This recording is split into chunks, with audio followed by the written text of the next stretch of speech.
네, 반갑습니다. 교육 백과사전 하도록 하겠습니다. 아이고, 반갑습니다. 자, 오늘도 중요한 이슈를 좀 다뤄보려고 하는데 국감 이제 얼마 전에 끝났으니까 국감 얘기 잠깐 해보고 주로 다룰 이슈는 에듀테크, 특히 이제 우리 디지털 교과서 가지고 한동안 홍역을 좀 알았는데 과연 어떻게 바라봐야 하는지, 그리고 이게 현장에서 어떻게 하는 게 좋은지 뭐 이런 부분에 대해서 긍정적인 시각도 있고 좀 부정적인 시각도 있는데 현실적으로 어떻게 접목하는 게 우리에게 유용한지 이런 부분들에 대해서 오늘 다뤄보려고 특별히 모셨습니다.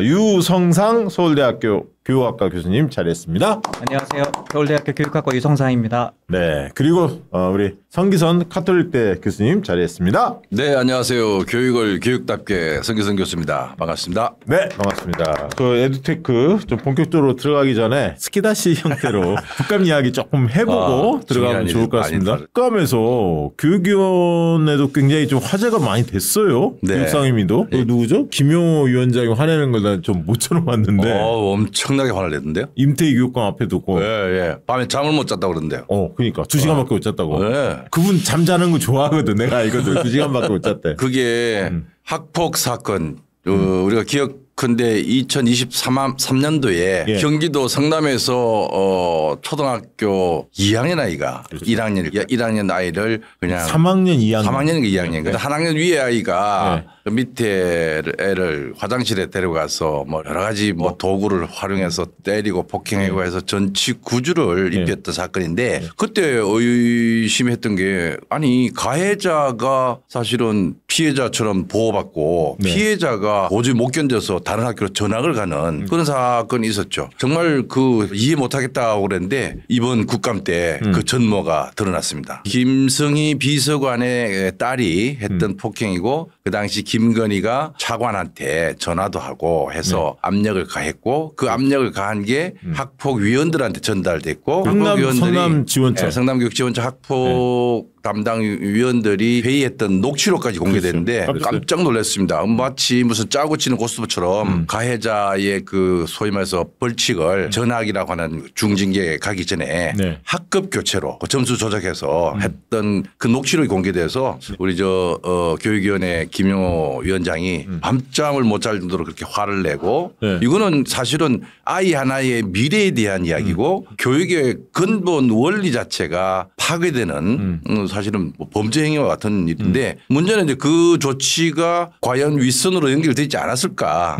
그 의심이 드는 거죠. 네, 그 의심이 들고 그게 이제 지난번에 특검에서 교육지원청을 압수수색도 했습니다. 지금 조사 중인 것 같은데 그 와중에 이제 길 때면은 뭐 그 교육감이 국감 출석을 거부하고 줄행랑을 쳤다 해가지고 다시 또 분개하도록 만들었죠. 그러니까 이제 그날 굉장히 교육감이 난처해졌고 결국 고개를 숙였는데 그 다음에 또 계속 이어지니까 그 다음 국감이 안 나왔다는 거죠. 네, 종합감사할 때 마지막 나와서 그거에 대해서 뭐 질의하려고 그랬는데 학생들이 중국 뭐 역사 탐방 가는데 따라간다고. 그게 중요한 게 아니잖아요. 종합국감에서 본인이 책임질 일은 책임지고 어떻게 개선하겠다 이렇게 나와야지 당당하게. 그럼요. 사람 말이야. 치사하게 말이야. 많은 그러니까 더 의심되는 거야.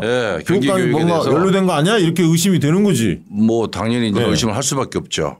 교육에 대해서 그렇게 좀 드러내놓고 잘못한 걸 용서받고 또 앞으로 시정하겠다고 했으면은 문제가 넘어갈 텐데 그렇게 해서 은폐하고 회피하고 도주까지 한다. 이거는 정당하지 앞으로 않죠. 그 학폭이 그 심의위원회 지원청에서 하는 성남교육지원청처럼 각 지원청에서 하는 이 구성에 대해서 뭔가 변화가 있어야 돼. 이렇게 해서는 안 돼. 뭐 법조계 인사, 교장 출신, 학부모 출신들 뭐 다양하게 한다고 하는데 사람들이 어떻게 저렇게 한패처럼 굴었잖아요. 또 뭉쳐갖고 기득권 세력처럼. 맞습니다. 또 어떻게 바꿔야지 그 고민이 있는데 개인적인 어떤 보관 좀 있습니까? 그러니까 이제 그런 그 위원 구성할 때 제3자 또는 실질적으로 교육청에서 영향을 받지 않는 사람들을 추천해서 포함시키는 비율을 높여야 된다.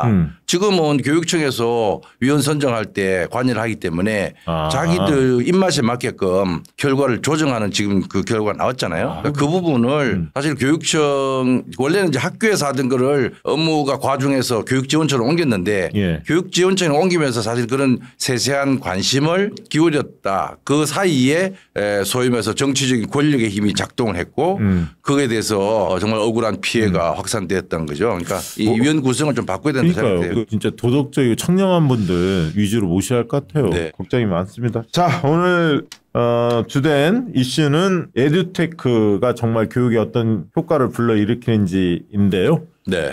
마침 또 유성상 교수님께서 책을 또 공동 번역을 하셨다면서요? 근데 이 책을 번역한 지 얼마 안 돼서 9월 달에 하셨다면서요? 네, 맞습니다. 원래 이 책은 이거. 2015년도에 나온 책인데요. 예. 영어를 읽을 줄 아는 분들만 좀 있는 줄 알았었고, 특히 한국의 에듀텍이 논의되는 상황에서 꼭 필요하다고 생각해서 예. 이번에 번역했습니다. 9월 24일 날 출간됐고, 10월 첫째 날 저희도 책을 받아가지고, 10월 첫째 날. 네, 그럼 얼마 안 맞습니다. 됐네. 유성상, 배정현, 김범주, 옹김, 닐 세닌 교수가 지었다고 네, 하고요. 닐 교수님. 근데 저게 이제 교육에 좋은가? 물음표가 물음표를 붙였다는 얘기는 좀 별로. 아니 우리 유 교수님은 교육사회학도 전공하고 국제교육도 전공하고 국제교육협력 이런 쪽으로 가르치는데 이 에듀테크를 번역했다고 해서 이 양반이 뭐냐 제목을 보니까 약간 비판적으로 봤구나. 네, 이 혹시 책 내용이 뭐 에듀테크 사회학이라는 말을 들어보셨나요? 에듀테크 사회학이라고는 영역이 있습니다. 네, 제가 그래요? 만들기 시작을 했고,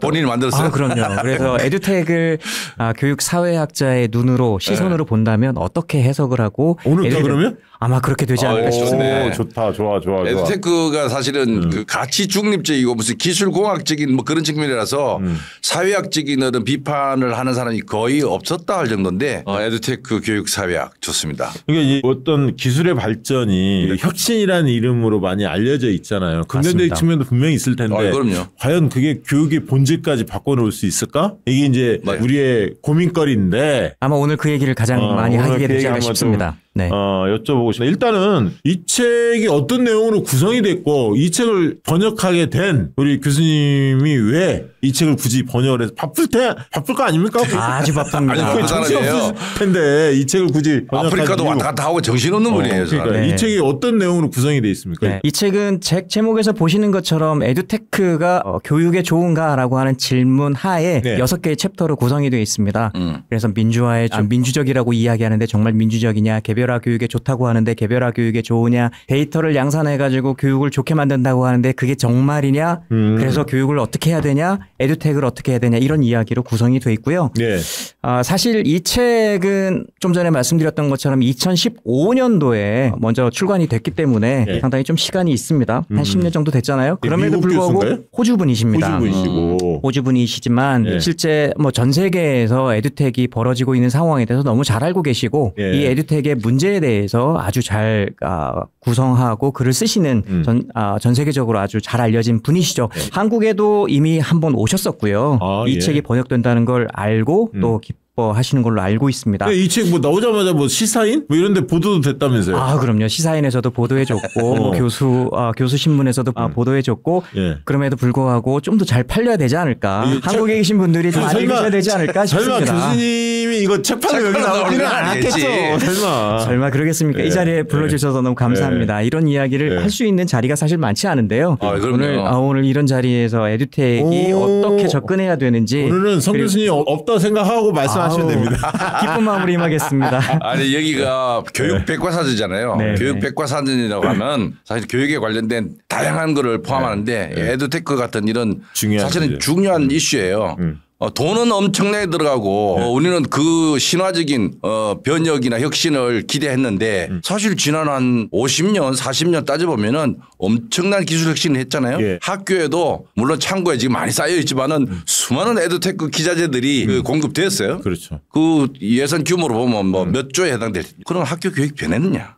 학교가 정말 하지 못했던 그런 부분을 이런 에듀테크가 발전함으로써 보완이 됐느냐라고 하는 질문을 우리가 던져보면 오히려 오늘날 학교 교육의 문제가 더 심각하다고 그러잖아요. 학생들 학력은 떨어지고 저장애나 이런 어떤 사회관계의 역량들이 떨어지고 수많은 이 아이들의 어떤 그 학교 폭력이나 이런 게 일어나고 있다. 그러면은 이런 에듀테크가 늘수록 교육 문제는 더 심각해진다. 오히려 이렇게 볼 수 있는 시각도 있을 수 있으니까 네. 오늘 사실은 이 주제는 대단히 교육계에 미치는 시사점이 크다. 어떻게 보면 지금 유 교수님께서 이 책을 번역한 계기는 뭔가 이 책의 내용을 우리 많은 사람들한테 교육 관계자들이나 뭐 선생님들 또 학부모들 다양한 시민들에게 뭔가 들려줘야겠다, 알려줘야겠다 이런 생각이 있으신 거 아닐까요? 당연하죠. 예.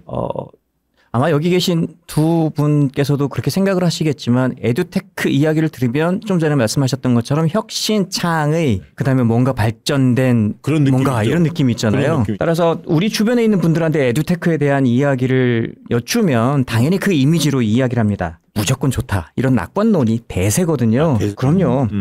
하지만 좀 전에 성기선 교수님 말씀하셨던 것처럼 예. 이 기술이 학교 혹은 교육과 만났을 때 아이들의 삶을 망치는 장면도 사실 여러 이미지로 우리가 보게 됩니다. 예. 따라서 에듀테크가 무조건 좋다라고 하는 낙관론과 더불어서 이게 기술이 교육에 들어와가지고 과연 좋은 거야? 라고 하는 좀 비관론이나 이게 회피하려고 하는 그런 부분이 있습니다. 근데 이런 논의 속에서 낙관론은 낙관론만 펼치고 비관론은 비관론만 펼치는 거죠.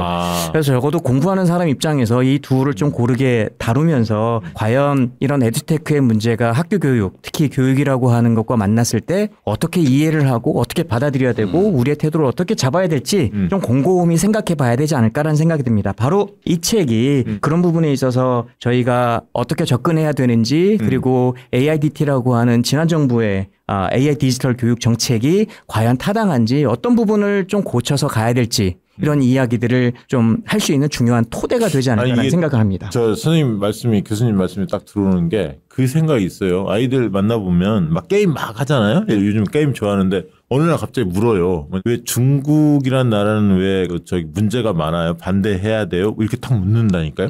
왜냐하면 게임 하다가 어느 순간에 어디에서 또 그 유튜브들 보면 재밌는 유튜브들 있잖아요. 학생들이 좋아하는 그런 것 속에 은연중에 메시지가 들어가는 거야. 그래서 그거를 이제 습득을 하게 되고 궁금증이 쌓이니까 물어보는 것. 물어본 아이들은 그나마 다행인 거고. 그렇죠. 물어보지도 않고 이제 쭉 쌓아가면 국으로 빠지는 거예요, 사실은. 그러니까 이게 이제 기술이라고 하는 이 테크닉이라고 하는 것이 교육의 본령으로 들어오는 순간 지금 게임 사이트 마찬가지예요. 그 게임에 열심히 하고 있는데 난 아무 생각 없어. 흥미로. 그런데 거기에 무슨 메시지가 들어오거나 그 안에서 담론들이 그 제한적 담론을 내용을 들여다보면 지금 얘기한 것처럼 극우적인 사고들이 막 지배적이에요. 혐오하고. 자기가 판단할 여지도 없이 그냥 따라가는 거예요. 만약에 학교 교육에서도 기술공학이 그 교육의 본령으로 차지하는 순간 이게 수단이 아니라 본령으로 들어오는 순간 우리가 비판하고 가치를 느끼고 무슨 뭐 중요하게 생각하는 것들이 다 상쇄되고 빠져나가 버린다는 거죠. 정확하게 맞습니다. 기술을 이야기라고 교육과 만나는 지점에 있어서 교육을 논의하시는 분은 다 교육이 매개가 돼야 되고 수단이 돼야 된다고 이야기합니다. 하지만 교육 현장에 가보시면 기술은 이미 교육 위에 올라가서 이게 장악을 하고 스스로 목표가 되고 목적이 되는 경우가 있거든요. 이거를 그러면 다른 사람들이 다 원해서 그렇게 됐냐? 안타깝지만 교육 생태계가 이 기술과 만났을 때 뭔가 이렇게 될 수밖에 없는 메커니즘이 작동하지 않나라는 생각을 하는 거죠. 그게 어떻게 되는지는 조금 더 깊게 살펴봐야 됩니다. 하지만 조금 더 학술적인 입장에서 이게 비관적이다 혹은 낙관적이다라고 하는 이 논의가 실제 교육이라는 현장 내에서 어떻게 논의되고 있는지 왜 그렇게 되는지 다양한 사례를 통해서 볼 수 있을 것 같습니다. 이게 보통은 지금 그동안에 교육을 책임졌던 어떤 정권이 됐던 교육부라는 게 있잖아요. 교육부 장관이 있고 교육 관료들이 있지 않습니까? 늘 이들이 계속 큰 문제의식 없이 사실은 이런 에듀테크의 발전상 이런 거는 그냥 거의 무비판적으로 수용한 거 아닙니까? 학교 현장에서? 이게 이제 국가 그다음에 기술, 교육 이렇게 얘기하면 이제 복잡해지기 시작을 하는 거죠. 사실 이렇게 기술이 교육에 들어오는 걸 많은 분들이 교육 개혁 혹은 혁신이라는 이름으로 가지고 들어옵니다. 다 했던 것 같은데 이거? 근데 교육 개혁은 아시다시피 정치 프로젝트입니다. 정치 프로고 표준화된 통치 체제를 구현하려는 하나의 방식인 거죠. 그리고 위에서 아래로 내려오는 거고 정치 엘리트 지도자들이 교육이라는 걸 수단화해서 국가 사이의 삶 혹은 경제적인 지표를 높이려고 하는 방식인 거죠. 여기서 교육은 수단화될 수밖에 없는 겁니다. 또 하나 기술이 교육과 만났을 때 교육이 어떻게 더 좋아진다는 표현을 하고 있지만 실제 교육이 내부에서 많은 사람들과 더불어서 어떻게 작동하는지는 수많은 가정과 추측에 근거할 뿐입니다. 즉 이렇게 작동하면 이렇게 인풋을 하면 이렇게 작동할 거야. 이런 결과를 낼 거야. 하지만 그렇게 움직이지 않거든요. 즉 교육에 작동하는 방식에 대해서 잘 알지 않은 상황에서 이 기술이라고 하는 것이 전면적으로 교육을 장악하는 방식이 실제 기술을 앞세운 교육개혁 혹은 교육혁신이라는 게 성공하기 어렵지 않을까라는 생각이 듭니다. 그런 문제의식이 아주 강하게 깔려 있다고 보시면 될 것 같습니다. 그러면 하나씩 좀 따져봐야 할 것 같은데 일단은 이쪽이 긍정적으로 표현하는 분들은 교육 민주화라는 표현도 쓰네요. 네, 교육 민주화라는 말의 의미에서 민주화의 가장 가장 밀접한 의미는 교육의 기회를 모든 사람이 누릴 수 있다 이런 의미입니다. 네. 기술공학이 발전하면은 기존 제도 교육으로부터 소외받았던 집단들이 가정 형편이 어렵거나 지리적 거리감 때문에 학교 교육에 접근하지 못했던 아이들에게 이 기술공학을 이용하면은 교육 기회가 확산될 수 있다. 따라서 기술공학이 발달하면은 교육 민주화. 교육의 평등이 실현될 수 있다. 이 얘기예요. 그런데 과연 그런가? 이 질문을 하는 거죠. 맞습니다. 이때 평등이라고 하는 건 이제 기회를 의미를 하는 거죠. 내가 학교에 접근할 수 있는 거, 교과서에 접근할 수 있는 거, 내가 다른 사람과 만날 수 있는 기회 이런 의미의 평등. 그리고 그것이 어떤 뭐 계층이나 혹은 지역이나 젠더나 다양한 사회 취약계층하고 상관없이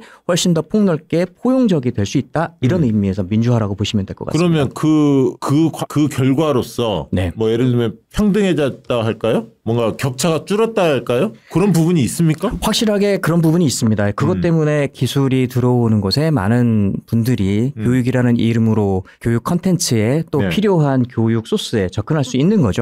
그러나 이제 여기서 질문하고 있는 건 정말 그게 우리가 이야기하고 싶어하는 교육 민주화냐 이런 이야기입니다. 왜냐하면 이때 접근이라고 이야기할 때 즉 디지털을 통한 교육 기회라고 할 때는 단지 기기 자체에 접근하거나 소스 자체에 접근하는 그 자체만을 얘기하지는 않습니다.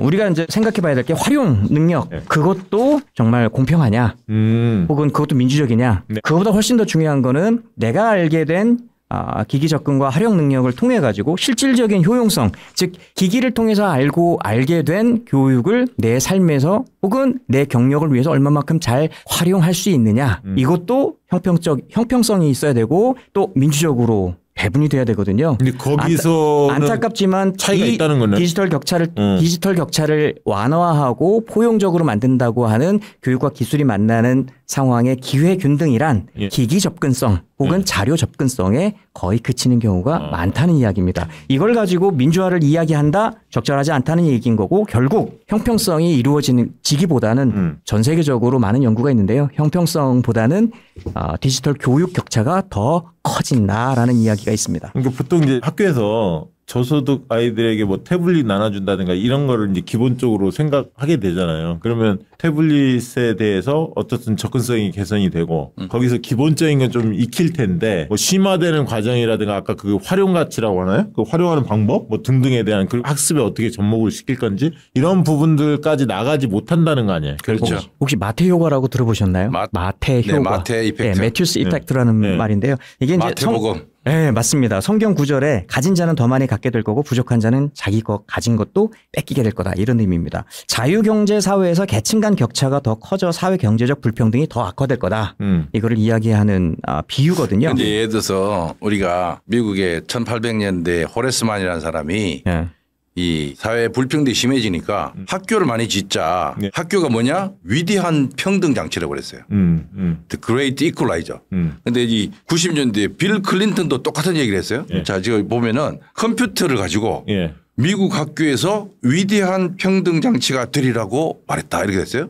그러니까 학교가 위대한 평등 장치라고 하는 거는 사회적 불평등을 교육을 통해서 해소할 수 있다 이런 믿음 때문에 학교를 많이 늘리자 이랬는데 90년대 와가지고는 컴퓨터가 학교 안에서 또는 학교 안팎에서의 불평등 해결을 할 수 있다. 이게 이제 이런 전제예요. 예를 들면 저 같은 교육 전문가 아닌 사람이 볼 때도 그게 일부는 있을지 몰라도 예를 들면 입시 제도가 바뀌고 뭐 변화가 돼야 하잖아요. 사실은 그런 게 다 수반이 돼야 아이들이 효과적으로 그렇긴 한데 이제 이것도 전면적으로 부정될 수 없는 것들 중에 하나는 이런 거예요. 우리나라 1970년 초에 한국방송통신대학이 만들어졌잖아요. 그때 이제 라디오나 무슨 이런 그 뭐랄까 우편이나 이런 걸 통해서 학습지를 주거니 받거니 하면서 원거리에 있는 또는 교육기회 그 당시 우리나라 대학 입학 그 비율이 낮았으니까 그런 사람들한테 고등교육 기회를 제공했죠. 교육 라디오, 교육 방송이 만들어져서 라디오하고 그 TV가 들어서서 그게 이제 재학생이 30만인까지 되고 막 그랬단 말이에요. 인도라든지 호주라든지 이런 데는 역시 이 원격 교육이 발달했던 이유는 거리가 너무 많고 멀어서. 또 교육 기회가 적으니까.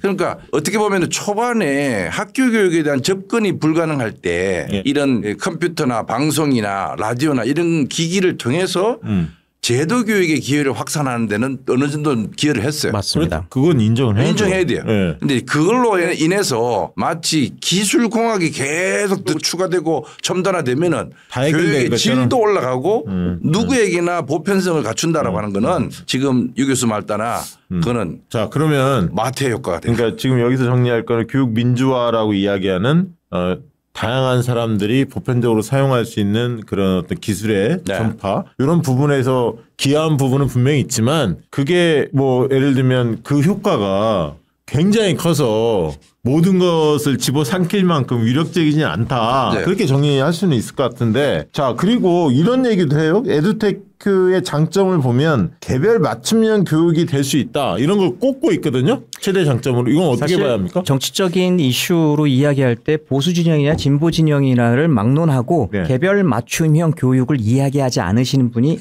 안 계십니다. 없습니다. 누구나 다 개별 맞춤형 교육이 필요하다고 하고 또 이를 통해서 우리 사회의 교육의 질적 수준을 높여야 된다고 이야기를 하는 거죠. 네. 근데 제 입장에서는 이제 사회학을 교육을 사회학적으로 공부하는 사람 입장에서는 개별 맞춤형 교육 도대체 무슨 말씀을 하시는 걸까? 나하고는 딴 얘기를 하시는 것 같은데 이런 생각이 좀 들 때가 있습니다. 무슨 얘기냐면 개별 맞춤형 교육이 전제하는 바가 있습니다. 네. 즉 주어진 지식을 누군가는 습득해야 되고 그것이 평가되고 평가 결과에 따라서 서열화가 매겨지고 이에 따라서 사회적 재화가 배분이 되고 이런 시스템 속에 순응해야 된다는 상황이 전제가 돼 있는 상황입니다. 네. 교육을 진지하게 고민하시거나 교육을 엄숙하게 좀 바꿔보고 싶어 하시는 분들이 정말 이런 전제에 동의하실 건가? 그렇진 않다고 생각합니다. 저희가 개별 맞춤형 교육이 에듀테크를 통해서 실현이 될 거다. 다들 그렇게 이야기를 하시죠. 즉 자기가 길들이는 인공지능을 통해서 네. 자기가 개별적으로 마치 과외 선생을 두듯이 지원을 받는다는 얘기인데요. 사실 따지고 보면 대량 맞춤화 커스머타이제이션에 가깝다고 보시면 될 것 같습니다. 20세기에 등장한 학습자 중심 교육, 현재 디지털 혁신의 개별화 학습이 사실 뭐 다르진 않다고 생각합니다. 그래서 지금의 AI 기반 개별화는 학습자를 데이터로 환원하고 알고리즘이 제시하는 경로를 따라가게 됩니다. 이 알고리즘이나 아니면 학습자를 데이터로 환원하는 이 과정이 얼마만큼 학습자 자체의 주체성을 좀 무시하거나 그리고 개인이 가지고 있고 또 학습을 스스로 만들어가는 주체성을 좀 이렇게 소홀히 여기는 부분이 있는지 좀 아시지 않을까라는 생각이 듭니다. 이거는 팍 들어오는데 우리 유튜브도 알고리즘에 따라서 뜨거든요. 자기가 뭐 이렇게 보면 그 취향을 애들이 알고 추천을 해주잖아요. 그러면 계속 그쪽에 관련된 프로그램만 보게 되거든. 맞습니다. 근데 지금 그 얘기 해주시는 건데 정확하게 맞습니다. 근데 이런 반론이 있을 수 있어요. 지금까지 에듀테크는 수준이 낮았어. 지금 얘기한 대량의 환원적인 방식. 이를테면은 프로그램이 짜져 있는 지금까지의 경험상 프로그램이 짜진 순서대로 따라가도록 한다. 그 개인의 수준에 따라서 속도를 조절한다. 난도를 조절한다. 이거잖아요. 지금까지는 사실은 그 수준이 낮아서 그걸 제대로 구현을 못했다면은 예를 들어서 최근에 뭐 AI를 활용해서 영어 회화하는 그런 프로그램들을 한번 보잖아요. 그러면 그 학습자 수준에 맞게끔 AI가 적절하게 조절을 해 주잖아요. 지금 이 얘기는 그 정서적인 태도라든지 공부에 대한 성취 동기라든지 뭐 자세가 안 되는 애들한테 어떻게 개인 맞춤형 한다고 하냐 그러는데 그게 정상적으로 되어 있는 애들에게는 이런 기술들이 도움이 사실은 되죠. 도움이 되죠. 사실 도움이 되는 부분이 있습니다. 있어요. 근데 중요한 거는 너무 도움이 과대 된다고 포장하는 게 문제야. 도움이 된다고 이야기를 해도 이 아이들한테는 평가받아야 될 기준이 있는 거고 거기에 도달하기 위한 방식의 개별 맞춤형일 뿐입니다. 네. 학교 교육이나 아이들 학습자에게 교육을 AI를 통해 가지고 네가 하고 싶은 바, 네 마음이 땡기는 바, 네 알고리즘을 네가 만들어갈 수 있다는 창의성과 자율성이 주어지냐? 그렇지. 학교 교육은 그걸 허용하지 그렇지, 않습니다. 그렇지. 그러니까 에듀텍이라고 이야기할 때 이 기술이 교육과 만난다는 게 제도 바깥으로 넘어가면 말씀하신 대로 평생 교육을 이게 이뤄줄 수 있는 중요한 도구가 되겠지만 이 틀 내에서 애들한테 맞춘다고 얘기할 때 말 그대로 자기 등치에 맞지 않는 걸 진짜 내면화해가지고 해야 되는 상황이 발생하는 거죠. 이게 사실은 이제 역사가 있는데 캐롤이라고 하는 사람의 그 완전학습 맞습니다. 이론이 있어요. 예. 누구든지 다 100% 성취 수준에 도달할 수 있다. 다만 속도가 5배 정도 차이 날 뿐이다. 이 얘기해요. 그래요? 그러면은 가는 길이 여기서 제가 우리 집에서 여기 박시영 TV까지 온다. 여기에 나는 뭐 30분 만에 오는데 예. 어떤 사람은 한 1시간 반, 2시간 예. 걸려서 올 수도 예. 있어요. 예. 근데 그걸 기다려주면은 올 수 있다 얘기예요. 아, 이거 중요한 얘기네. 그러니까 이제 그 생각에 의해서 70년대 초에 완전학습 이론이 학교 현장에 보급됩니다. 그러면서 이제 그게 지금 얘기한 것처럼 프로그래밍화되어 있는 순서를 따라가도록 하고 그 순서에 따라서 속도의 차이는 있지만은 다 도달할 수 있다고 그러는데 그 말은 곧 정해져 있는 교육 과목 내에서 일어난 일이에요. 창의성이고 새로운 질문이고 무슨 뭐 여러 가지 문화적 역량 이런 게 없어요. 그러니까 주어진 교육 목표를 아주 그냥 기계화시켜서 단계적으로 하는 데는 이런 프로그래밍화되어 있는 공학 접근들이 맞을 수가 있는데 그게 교육이 다냐. 지금 예를 들어서 디지털 교과서 이번에 우리나라에 적용되는 게 있잖아요. 네. 그걸 보면은 캐럴의 완전학습 모델을 그대로 따라할 뿐만 아니라 그 안에서 프로그래밍화되어 있는 순서에 따라서 아이들이 가도록 예. 길을 만들어 주거든요. 예. 그거는 기초학력이 떨어지거나 그거 정말 그런 반복 훈련이 필요한 애들에게는 도움이 되는데 조금 공부 좀 할 줄 알거나 어느 정도 되는 애들은 딱 보고는 재미없어요. 안 보는구나. 바로 게임으로 들어가죠. 그러니까 이게 특히 선행학습 요즘 많으니까. 그럼요. 뭐 또 이렇게 할 필요가 없는 정도의 자기 나름대로의 그 지식을 갖고 있는 아이들에게는 대단히 지루한 일이 돼버리죠. 그래서 어쩌면은 개인 맞춤형이라고 하는 말 자체는 지금 얘기한 것처럼 진로와 적성과 창의력과 이런 것을 개개인이 아주 자유롭게 할 수 있는 그런 범위라고 생각하지 않고 아주 특정한 기계적인 영역에 국한되는 것이다. 이제 뭐 우리가 그 잘 모르지만 제가 볼 때 뭐 흔히 말하는 뭐 상중하도 있고 막 과목별로 뭐 다양하게 있잖아요. 그럼요. 그런 식의 세그멘트 나눠서 뭐 이렇게는 가능하겠지만 그래서 약간의 그런 장점이 있는 건 사실이겠지만 큰 틀에 있어서 보면 한계가 뚜렷하다. 그러니까 학력 미달자들 아이들한테 반복 훈련해서 교사들이 일일이 다 코칭을 못하니까 그 아이들한테 과제를 내서 요 파트에 있는 거를 좀 연습하고 와라 할 때 과제로 내기에는 알겠습니다. 적합하다. 다만 그게 교육의 본령이 되고 모든 것을 개인 맞춤형으로 하겠다는 이 전제가 기술공학적인 이런 접근으로 그게 과연 성립이 될 수 있을까는 여전히 질문으로 던져놓을 수밖에 두 가지 포인트만 좀 짧게 덧붙이도록 하겠습니다. 따라서 평가 방법하고 같이 가야 됩니다. 만약에 절대평가를 두고 야 이전까지 모든 사람이 니한테 주어진 시간에 맞춰가지고 한다고 하면 가능한 거죠. 이게 이제 완전학습의 이상인 거죠. 하지만 우리 사회는 절대평가 사회가 아니거든요. 상대평가고 이를 위해서 분별력과 그다음에 난이도를 조절해 가면서 누구는 떨어뜨려야 되고 누구는 위에 둬야 되는 이런 방식이 되는 거죠. 따라서 평가 시스템이 바뀌지 않은 채 완전학습을 염두에 둔 AI 디지털의 개별 맞춤형이란 사실 허상에 불과하다는 게 있는 거고 중요하네. 이거보다 훨씬 더 중요한 포인트가 사실 개별 맞춤형을 너한테 다 제공했는데 이 서비스의 혜택을 너가 온전히 구현시키지 못한 거야. 네 성적은 네 처지는 네 책임이야.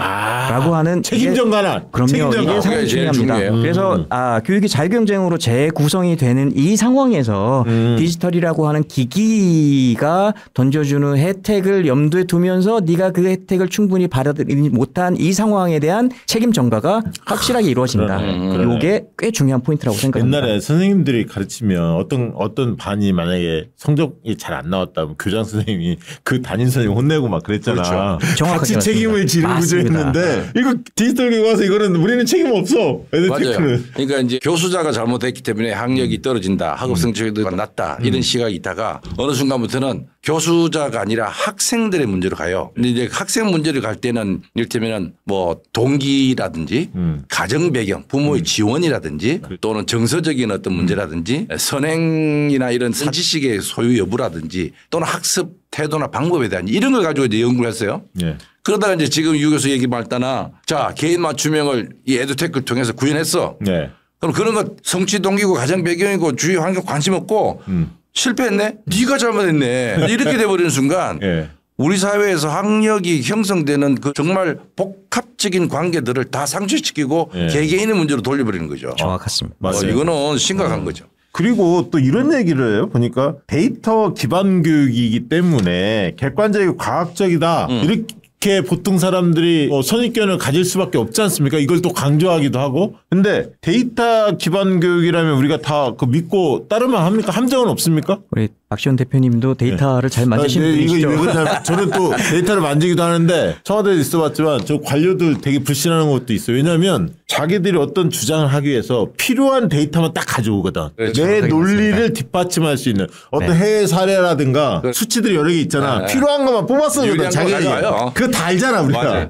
네. 이게 바로 데이터가 가져다주는 환상이라고 생각합니다. 데이터를 통해서 한 학습자의 학습 경로나 학습의 수월성을 도와준다. 아마 완벽한 의미로 이야기하면 너무 좋을 것 같습니다.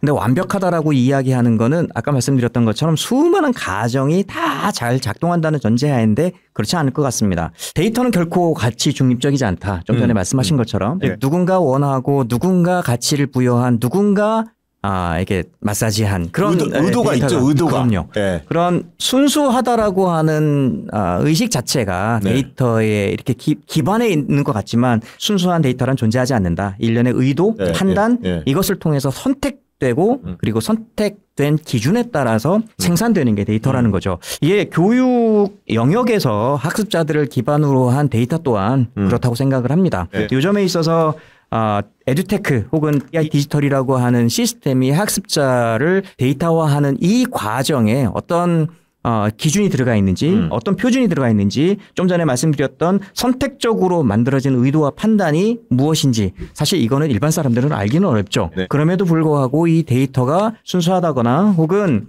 가치 중립적이라는 말은 결코 받아들이기 어려운 부분이라고 보시면 될 것 같습니다. 네. 이게 제가 데이터를 많이 만져봤거든요. 학교 효과 연구라고 하는 게 그 학교 교육이 아이들의 성장에 학교 간의 차이가 있느냐 또는 가정 배경의 영향력을 학교 교육이 넘어설 수 있느냐 정말 학교 교육을 통해서 사회 평등화가 가능한 영역이 있느냐 이런 걸 검토하는 연구 분야인데 이제 해보다 보면은 학교 효과를 그럼 뭘로 측정할 거냐. 그러니까 측정 가능한 데이터만 뽑을 수밖에 없어요. 그 말은 객관적인 누구나가 수긍하는 자료.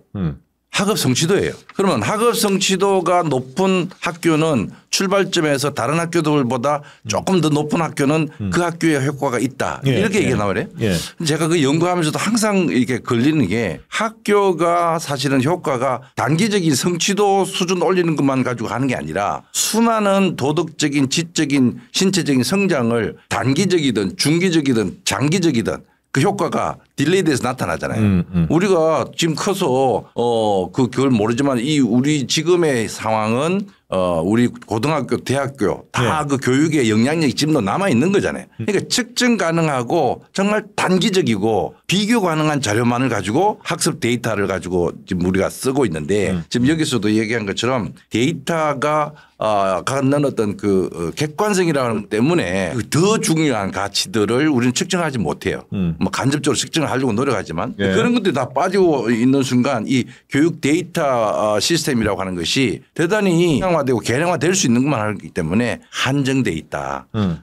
뭐 수능 점수를 몇 점 올리냐 이런 거 할 때는 맞지만은 나머지 그게 다 교육의 영역에 수능만 있는 게 아니잖아요. 수많은 다른 중요한 것들을 다 빼버리고 정말 눈에 보이고 가시적이고 측정할 수 있는 영역만을 교육의 핵심 목표로 삼을 수밖에 없는 대단히 비교육적인 현상이 일어날 가능성이 있는 거예요. 그러니까 여러 지금 우려도 있고 기대도 있는데 일단 비판적인 부분들을 별로 얘기해 주는 사람이 없기 때문에 오늘 유 교수님이 번역 책을 통해서 이런 우려점이 있기 때문에 이런 부분들까지 우리가 고민을 해봐야 한다. 이런 측면에 좀 접근하고 있는데 그럼에도 불구하고 에듀테크 산업이 지금 계속 커지고 있단 말이죠. 맞습니다. 그러니까 결국 학교 현장에서 이 부분이 많이 통용되고 있는데 그러니까 여러 이유가 있을 것 같은데 좀 짚어주시죠. 왜 이렇게 시장이 커지는 겁니까? 큰 먹거리죠 학교가. 에듀테크 산업이 가장 크게 그리고 최근에 훨씬 더 커졌는데 여기에 가장 크게 작동한 거는 코로나 때문에 그렇죠. 비대면 교육 때문에. 제가 2020년도에 코로나가 한참일 때 미국에 있었습니다. 아이들 셋을 데리고 가서 학교에서 공부를 했었는데 사실 학교에 가진 못하고 집에서 학교에서 나눠준 크롬북을 전부 다 붙들고 공부를 했었죠. 그래서 에듀테크 산업이 클 수밖에 없는 조건들을 이제 미국 사회에서 좀 봤던 것 같습니다. 즉 반강제적 비대면 수업이 뭐 그 기술이 받쳐주건 받쳐주지 않건 간에 수업을 가능하게 만든 상황이었었고 그러다 보니 에듀테크 시장이 시장이 확 넓어졌다고 보시면 될 것 같습니다. 근데 이 에듀테크 산업이 계속 커지는 거는 교육적인 요구 때문이었냐? 꼭 그렇지는 않은 것 같고요. 에듀테크 산업 자체가 네. 교육 분야를 포함한 수요를 창출하고 있다는 생각이 듭니다. 즉 교육적 요구라기보다는 에듀테크 산업이 교육을 염두에 두는 즉 수요자라고 생각을 하고 만들어낸 수요를 통해서 교육 단체나 기관이나 시스템이 그걸 소비를 하는 방식으로 가는 거죠. 나는 거기에 교육청의 역할도 있는 것 같은데? 왜냐하면 교육감 후보들이 선거에 나오면 이런 유의 기술 발전 있잖아요. 이런 거를 학교에 어떻게 접목해 공약들도 막 내고 그렇지 않습니까? 그런 공약들이 많았을 것 같은데? 한 가지만 더 말씀을 드리면 그러면 실제 수요자인 교육 주체는 학부모 학생들일까? 그렇지는 않다고 생각을 합니다. 즉 정부나 혹은 지자체 혹은 학교 당국이 될 건데 그러면 에듀테크 산업이 이 사람들을 어떻게 설득을 할까? 즉 물건을 사게. 논리가 있어야지. 그럼요. 이유가 간단합니다. 학교들은 학생들에게 교사 대신 에듀테크를 제공하라.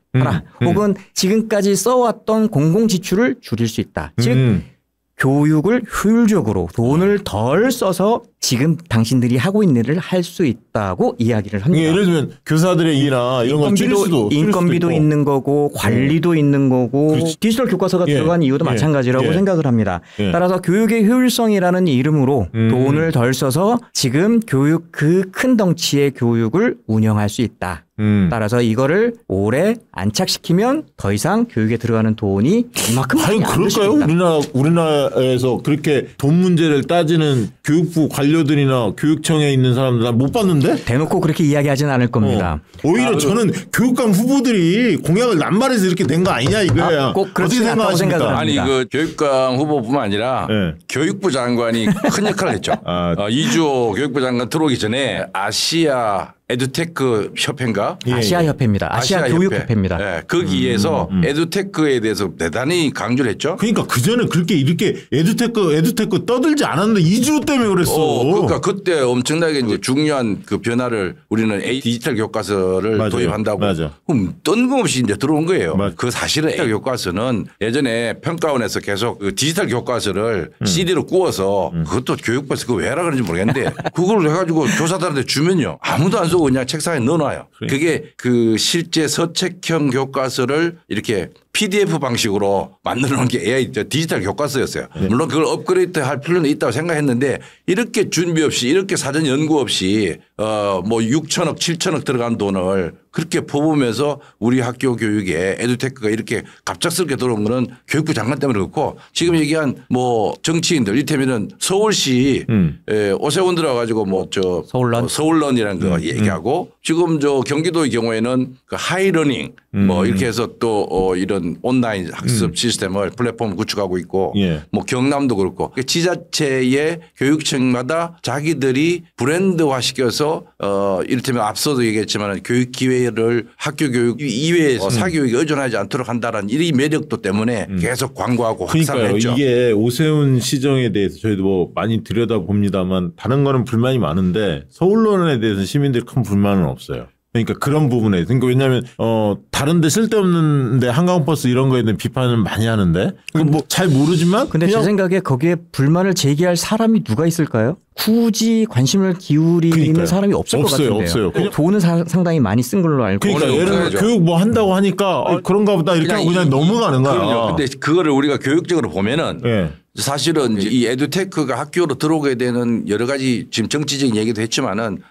중요한 거는 이런 에듀테크 관련된 산업계의 로비의 영향력도 크다고 봐요. 이를테면은 기본 전제가 미국도 그렇고 한국도 그렇고 학교 교육, 공교육이 부실하다. 공교육이 실패했다. 이 전제를 깔아요.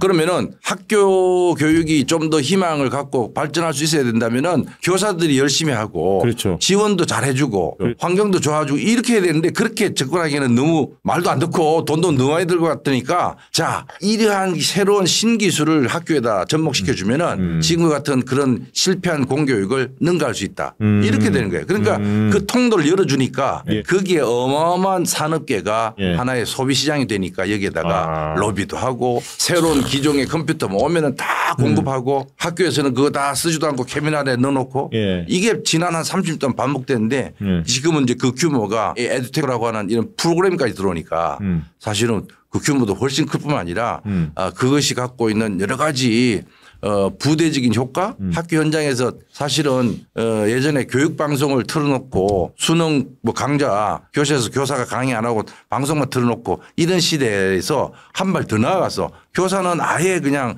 이 프로그램에 따라서 클릭만 하는 아니 그래요. 클릭 티처라고 얘기해요.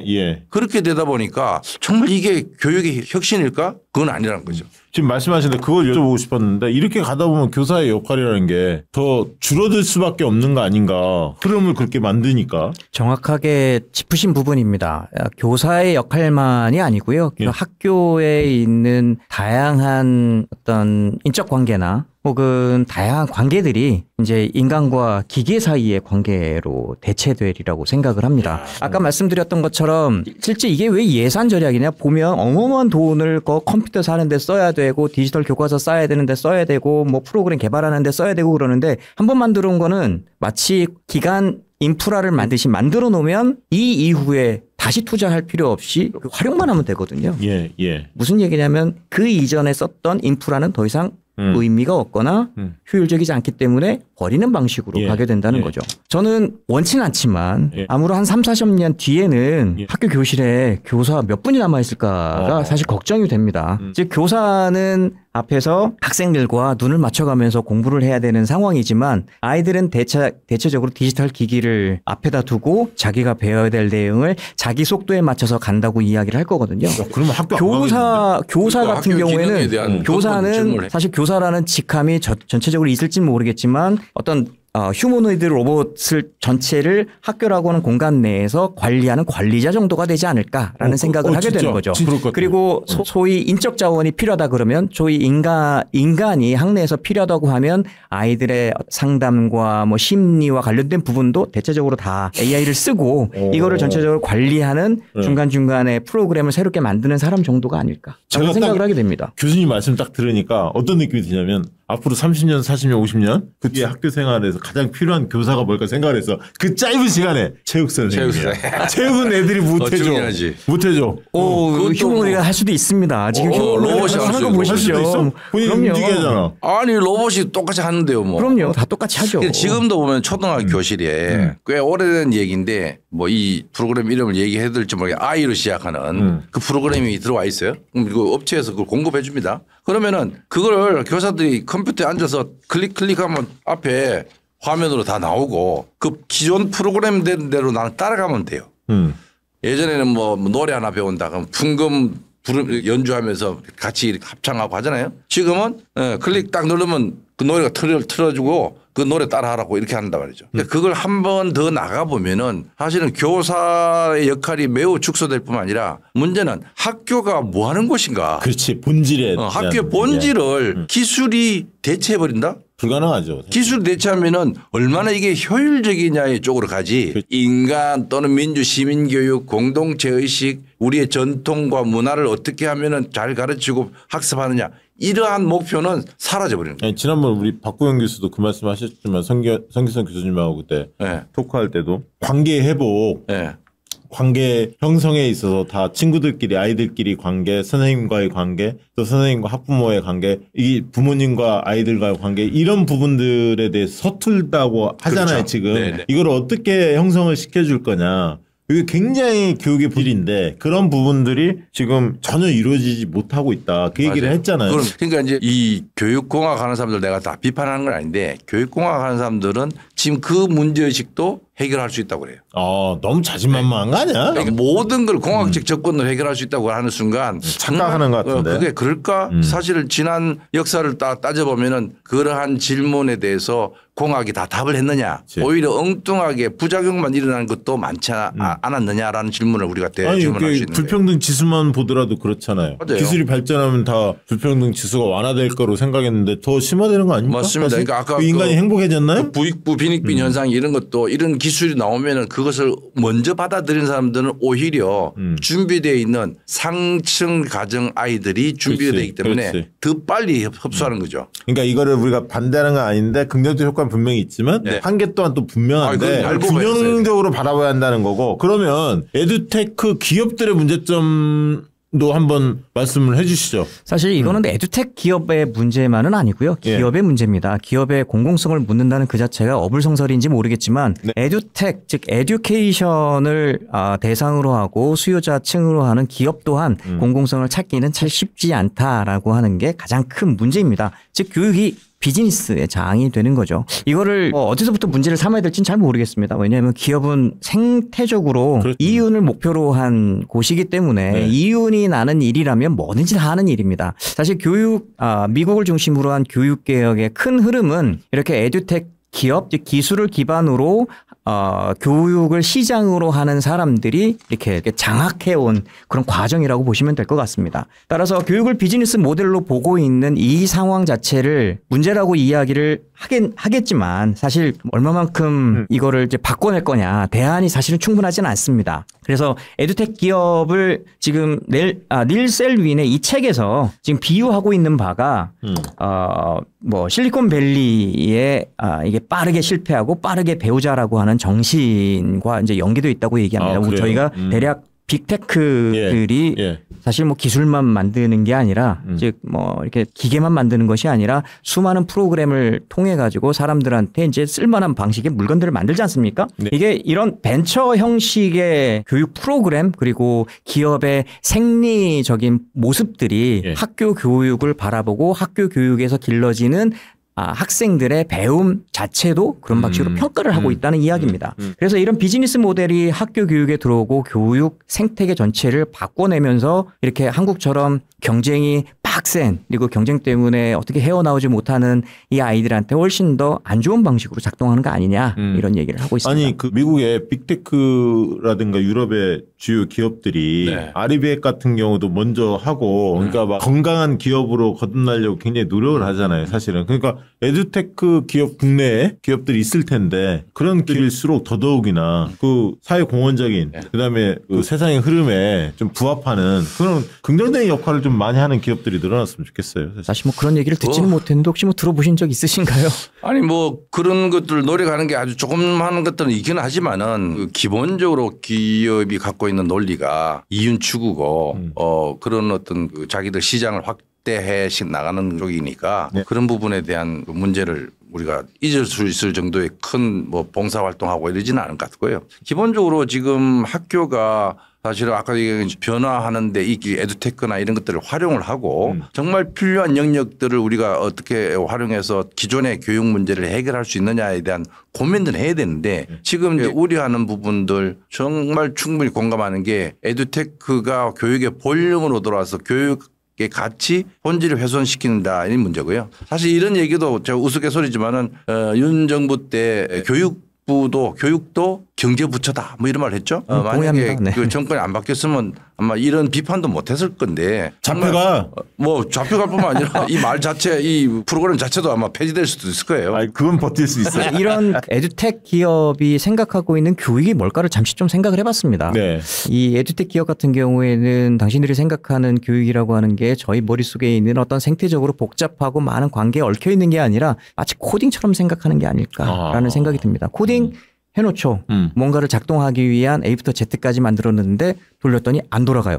살펴봤더니 요거를 이렇게 바꾸면 되네. 요거 바꾸니까 잘 돌아가네. 이렇게 되는 거죠. 마치 학교 교육도 알고리즘의 어떤 몇몇 코드를 바꿔가지고 이전에 돌아가지 않는 걸 돌아가게 만들기 위해서 한다고 여기는 게 아닐까. 마치 기계 부호처럼. 근데 교육은 사실 뭐 그렇지 않다고 저희가 계속 이야기를 하는 거고 어떤 방식으로 이 복잡한 사회적 현상으로서의 교육을 훨씬 그 안에 속해 있는 구성원, 학생, 학부모, 교사가 행복하게 그리고 서로의 성장을 이렇게 도우면서 있을 수 있는지 고민하도록 해야 되는 것인데 이게 안 된다는 거죠. 이 교수님처럼 이렇게 사회학적인 강점 베이스가 깔려 있는 분들 있잖아요. 논리가 탄탄해. 역시 칭찬이신 거죠? 감사합니다. 성 교수님 묻어가기 전이야. 저한테는 없는 게 나오네. 여하튼 이 학교가 우리가 사실 이런 에듀테크를 하면서 갖는 부작용들은 우리가 공개적으로 사실 잘 얘기는 안 했는데 이거 말고도 훨씬 더 많아요. 거기 들어가는 비용 대비 효과의 문제, 교사가 그걸 쓰느냐 안 쓰느냐. 물론 이거는 엄청나게 좋은 프로그램이고 효과 있다고 얘기를 하고 증명이 됐어. 근데 이게 학교 교육 안으로 들어가잖아요. 안 써요. 그래서 지금 지난번에 AI 디지털 교과서 15% 썼다 그랬잖아요. 그리고 뭐 어떤 지역은 아예 쓰지도 않았고 그 말은 교사들이 써보니까 참 좋고 효과적이다. 쓰죠. 근데 써보니까 이거는 이 천명된 교육 효과하고는 아무 관계없이 오히려 부작용만 일어나는 거예요. 예를 들어서 이런 거죠. 우리 반 아이들에게 AI 디지털 교과서 전부 다 가입하고 등록하고 로그인해. 그 로그인하는데 막 에러가 나요. 무슨 제가 뭐 아이디를 잊어버렸습니다. 패스워드를 잊어버렸습니다. 뭐가 작동이 안 됩니다. 이러면 그 애들 보면 40분 45분 그냥 가버려요. 이건 내 수업에서 이렇게 쓰다가는 수업 망했구나. 안 쓰게 돼요. 그러니까 지난 그 교과서 지휘에서 교육용 자료로 이렇게 지휘를 내렸는데 그 이후로는 더 안 쓰게 되죠. 만약에 이게 효과적이고 정말 교사들의 수업에 도움이 되고 학생들에게도 도움이 된다면 안 쓸 이유가 없어요.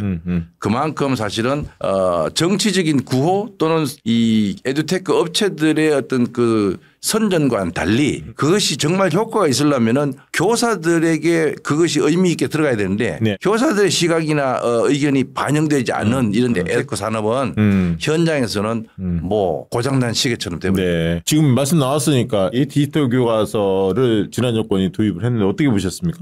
이 책을 쓰신 닐 셀윈 교수는 교육 정책에 있어서 이런 에듀테크 관련된 기술에 대해서 국가 거버넌스를 강화해야 된다라고 강하게 이야기를 하고 있습니다. 그러면 이제 AIDT가 국가 차원에서 디지털 교육 체제를 확 밀어붙이는 거니까 그러면 닐 셀윈이 이야기하는 국가 거버넌스 강화하고 일치하는 것처럼 보이지 않습니까? 꼭 그렇지는 않습니다. 사실은 이 AIDT와 관련된 여러 논점들을 제대로 상의하지 않은 채 AIDT가 곧 답이고 이에 대해서는 부정적인 논의를 전혀 할 수 없다고 이야기하는 당시 전 정부의 분위기가 이제 있었죠. 교육 관료들 때문에 이 책을 번역을 하게 됐습니다. 그래서 뭐 사실 설전도 벌이게 되고 또 이런저런 논쟁도 벌이게 되고 이렇게 됐는데요. 저는 그 부분을 좀 세 가지로 이야기하고 싶습니다. 첫 번째는 이제 교육의 현장 목소리가 충분히 반영되지 않았다는 점에서 과정상 문제가 있다고 봅니다. 기술 관료들이 주도하고 교사와 학생은 정책의 수용자로만 취급된 것 같다라는 거 하는 게 이제 AIDT 가장 큰 문제 중에 하나고요. 둘째는 이게 이제 뭘 위한 AID냐.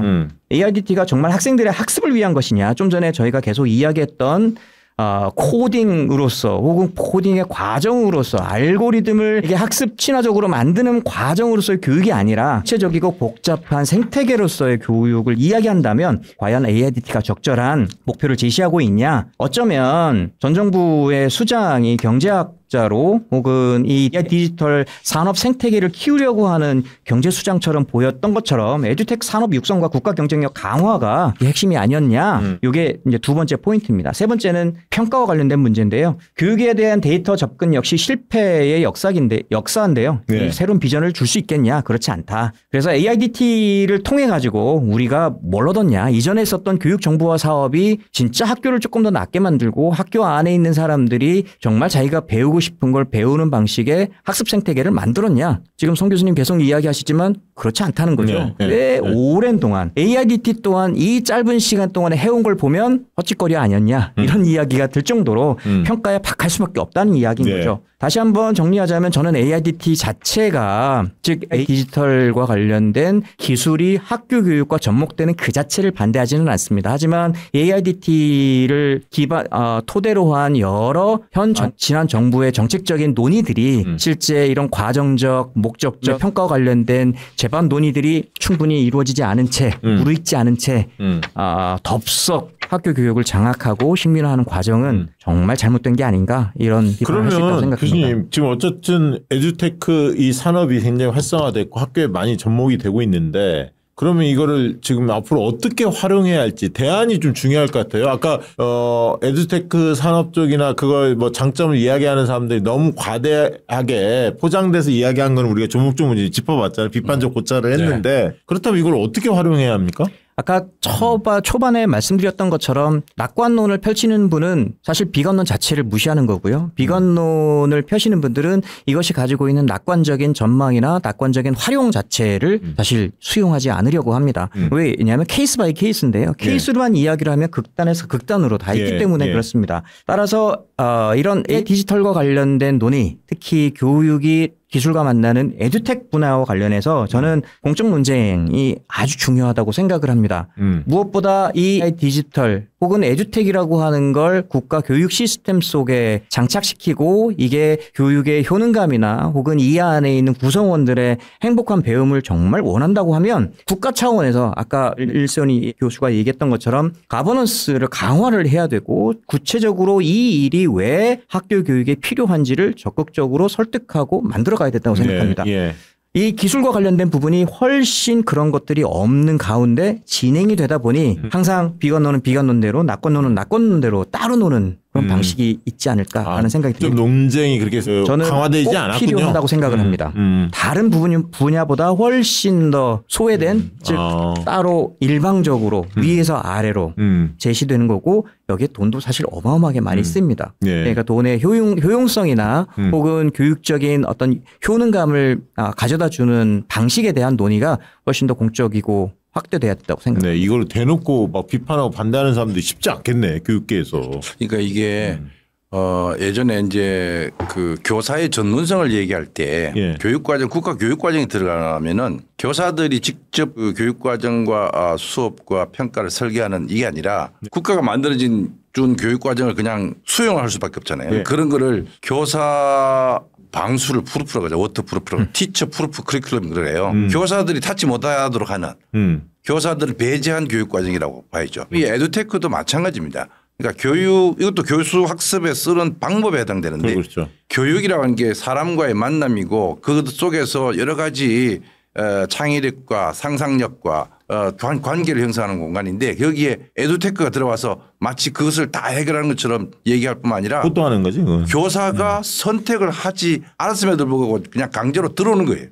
여기에 대해서 수용자인 교사들이 어떤 태도를 갖느냐가 대단히 중요한데 그걸 만들 때부터 배제돼 있었던 거예요. 그렇다면 앞으로 그러니까 기술공학의 그 강점을 살리려면은 교사들이 이런 것들을 어떤 식으로 필요에 따라서 만들 수 있는 그런 합동해서 협동할 수 있는 공간들을 만들어주고 그걸 국가가 만들어주고 그 공적 영역 안에서 다양한 기술들이 들어와서 협업해서 프로그램을 만들어 나가는 또 뭐 필요 없는 사람은 안 쓰면 되고 그 필요를 느낀 사람들은 협업해서 그 필요성을 가지고 새로운 방법들을 추구해 나가는 이런 새로운 접근들이 있으면은 대규모의 하나의 프로그램이 전국에 배포되는 방식이 아니라 그 필요에 따라서 모인 교사들끼리 새로운 기술들을 접목해서 뭐 그게 기업이 같이 참여해도 괜찮아요. 그러니까 그런 어떤 협업 과정이 없는 사는 그저 수용자로 교사 피동적인 어떤 행동을 하는 교로만 취급하는 순간 지금까지 교육계획이 실패한 것처럼 이런 에듀테크를 활용한 교육에 대한 변화도 약속할 수 없다.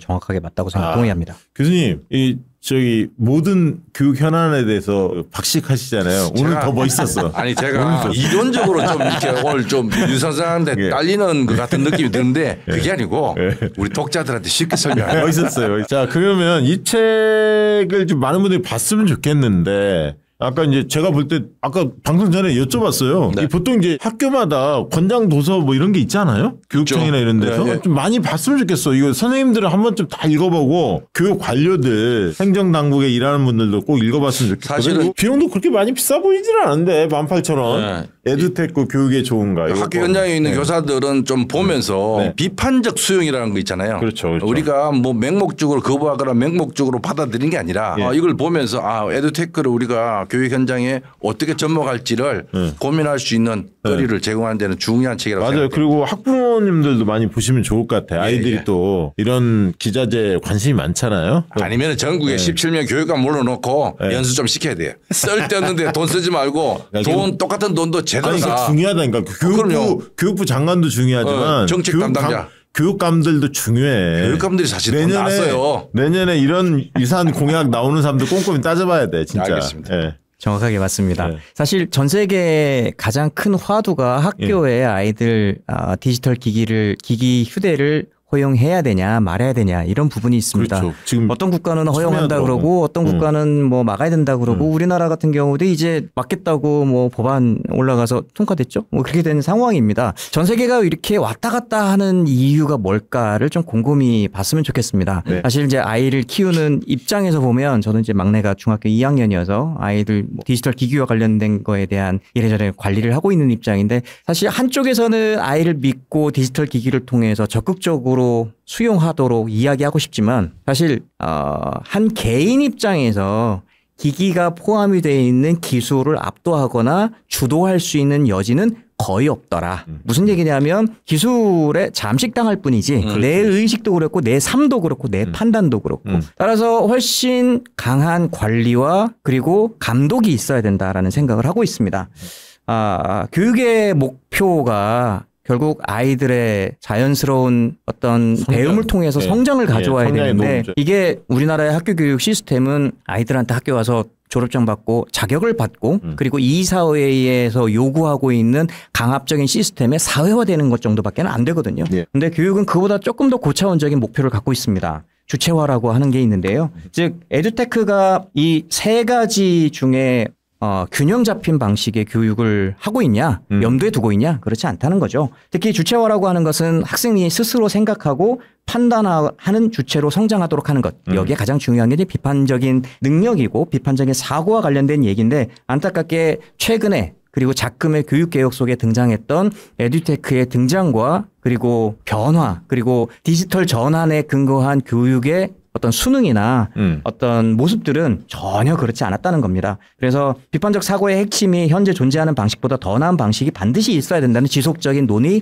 성찰이 필요하다고 할 때 학교 교육에서 이런 에듀테크에 대한 상당히 비판적인 성찰, 그런 접근이 꼭 필요하지 않나라는 생각을 하게 됩니다. 많이들 읽어주시면 고맙겠습니다. 네, 정말 뜻깊은 시간이 아니었나 싶고요. 이 비판적 사고가 정말 필요한데 특히 이 에듀테크 이거는 막연히 그 시대적 흐름이니까 그렇게 가는 모양이다 이렇게 그냥 받아들이는 분들이 많은데 현장에서 굉장히 홍역을 앓고 있어요. 그리고 특히 전 정권 윤석열 정권이 했던 디지털 교과서 때문에 이거 심각한데 이렇게 예산을 써도 되나 이렇게 밀어붙여서 되나 이런 이제 많은 분들이 우려가 생겼는데 지금 오늘 이 책을 번역하신 우리 유성상 교수님 모시고 들어보니까 이 공적 논쟁이 진짜 필요하다. 그 말이 딱 와닿는 것 같아요. 이걸 그냥 뭐 긍정적인 측면, 부정 측면 다 있겠지. 그냥 흐름으로 쫓아가자 이런 게 아니라 한번 좀 꼼꼼히 따져보자. 이게 너무나 중요한 이 사안이 아니냐. 지금과 같이 이제 그 교육 예산도 부족한 상황에서 키나가 효율적으로 이 예산을 써야 되잖아요. 이 에듀테크에 들어가는 예산이 정말 의미 있게 쓰여지는가도 다시 한번 검토해 볼 중요한 시점이라고 생각해요. 맞아요. 그리고 이걸 통해서 교사의 역할이라는 게 뭘까? 과연 이 기술이 모든 걸 대체할 수 있을까? 이거를 우리가 한 번쯤 진지하게 고민하고 공적 논쟁을 통해서 뭔가 답을 좀 얻어가는 과정이 필요할 것 같아요. 그 부분에 있어서는 교육의 본질이 뭔지를 논하는 장에 있어서 에듀테크는 굉장히 중요한 소재가 될 거다. 계기가 될 거다. 그런 생각이 듭니다. 맞습니다. 그런 측면에서 오늘 아주 유용한 시간이 아니었나 싶고요. 제가 좀 이제 교육에 준 전문가 됐잖아요.